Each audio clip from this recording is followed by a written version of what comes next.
Friends, আমি ইশাশ্রী cookbook থেকে আপনাদের স্বাগত জানাই। তো বন্ধুরা, আমি আজকে বানাবো নান রুটি। তো নান রুটি তো খুবই স্বাদ, আর ছোট থেকে বড় সবাই খেয়ে তৃপ্তি পাবে। আর নান রুটিটা সবসময় আপনার নরম থাকবে, রেখেও খেতে পারবেন। সকালে বানালে বিকাল পর্যন্ত একদম নরম তুলতুলে থাকবে। তো কিভাবে নান রুটিটা আমি বানাই, চলুন আপনাদের সাথে ভিডিওটা শেয়ার করি। নান রুটি বানানোর জন্য এখানে আমি 1 বাটি ময়দা নিয়েছি। তো ময়দাটাকে এখন আমি থালার মধ্যে ঢেলে দেব।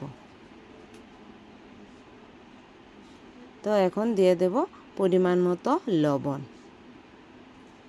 এখন দিয়ে দেব 2 টেবিল চামচ চিনি, আর দিয়ে দেব 1 টেবিল চামচ ইস্ট। দিয়ে ময়দাটাকে ভালো করে মেখে নেব। এখন দিয়ে দেব 3 টেবিল চামচ রিফাইন্ড অয়েল।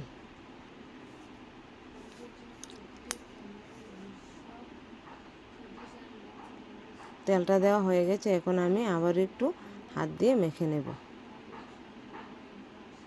এখানে নিয়েছি আমি 2 টেবিল চামচ বাটার।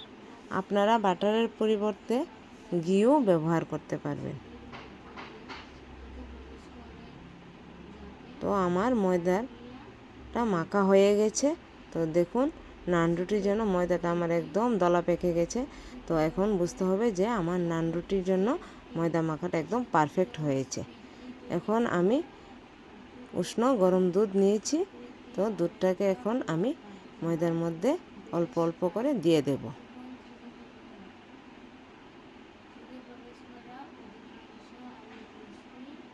দিয়ে আলতো হাতে মেখে নেব। আবারও অল্প দুধ দিয়ে দিয়েছি ময়দাটাকে মাখানোর জন্য। তো ময়দাটা আমার মাখা হয়ে গেছে বন্ধুরা, দেখুন কি সুন্দর করে আমার ময়দাটা মাখা হয়ে গেছে। তো এখন ময়দার ডোটাকে আমি একটা বাটির মধ্যে রেখে দেব 1 ঘন্টার জন্য। আমি থাল দিয়ে ডেকে গরম চুলার কাছে বসিয়ে রাখব। তো 1 ঘন্টা আমার হয়ে গেছে। এখন আমি দেখি ঢাকাটা সরিয়ে আমার নান রুটির জন্য ময়দাটা কীরকম পারফেক্টভাবে দেখুন ফুলে গেছে। তো এখন আমি ময়দাটাকে থালার মধ্যে ঢেলে নেব।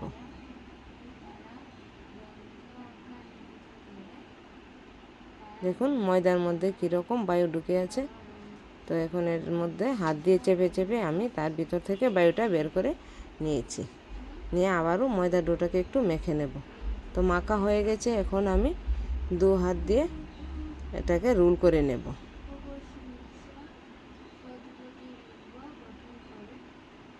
চাকু দিয়ে আমি লিচি কেটে নেব। তো আমার লিচি কাটা হয়ে গেছে। এখন আমি রুটির জন্য গোল গোল শেপ করে নেব। এরকম আমার গোল করা হয়ে গেছে। প্রত্যেকটাকেই আমি এরকম গোল করে নেব। এখানে আমি টাইলস নিয়েছি। তো টাইলসের উপর আমি ময়দা ছড়িয়ে দেব। তারপর রুটিটাকে রাখবো, রেখে রুটিটা আমি ভালো করে বেলে নেব।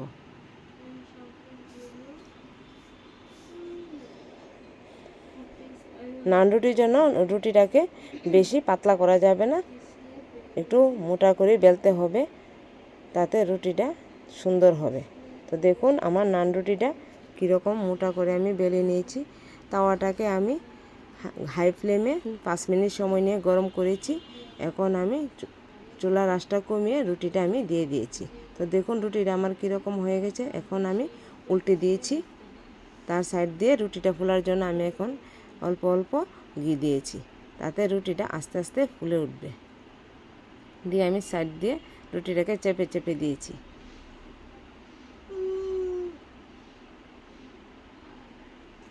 দেখুন আমার রুটি ফোলা শুরু হয়ে গেছে, কি সুন্দর করে ফুলে উঠছে রুটিটা। আবারও আমি একটা রুটি বানিয়ে নিয়েছি। এখন এটাও আমি দিয়ে দেব তাওয়ার মধ্যে। রুটিটা আমাকে আস্তে আস্তে করতে হবে। যদি চুলার আঁচটা বাড়ানো থাকে তাহলে রুটিটা বাইরে থেকে পুড়ে যাবে, ভিতরে সুন্দরভাবে হবে না, এতে খেতেও ভালো লাগবে না। তার জন্য চুলার আঁচটা কমিয়ে রুটিটাকে, প্রত্যেকটা রুটি আমাকে এভাবেই সেঁকে নিতে হবে, তাতে রুটিটা খেতেও ভালো লাগবে। তো দেখুন আমার এই রুটিটাও হয়ে গেছে। তার সাইড দিয়ে আমি বাটার দিয়ে দিয়েছি। আপনারা চাইলে ঘি বাটার দুটোই দিতে পারেন। এই রুটিটাও আমার হয়ে গেছে, এখন আমি নামিয়ে নেব। আমার এখানে দুটো রুটি করা হয়ে গেছে। তো এইভাবে আমি সবগুলি রুটি বানিয়ে নিয়েছি। নান রুটি করা হয়ে গেছে। তো এখন আপনাদের দেখাই রুটিটা কতটুকু সফট হয়েছে। তো দেখুন একদম সফট হয়ে গেছে। তো এখন আমি খেয়ে আপনাদের দেখাই কীরকম হয়েছে। আমি এখানে নান রুটিটা নিরামিষ সবজির সাথে খেয়েছি। তো আপনারা চাইলে ডালের সাথেও খেতে পারেন, মাটন, চিকেন, যে কোনো সবজির সাথে আপনারা নান রুটিটাকে খেতে পারেন। এতে কী হবে, খুব ভালো লাগবে, পেটও ভরবে। আর সবাই ভালো থাকবেন, সুস্থ থাকবেন। আজকের মতো টাটা।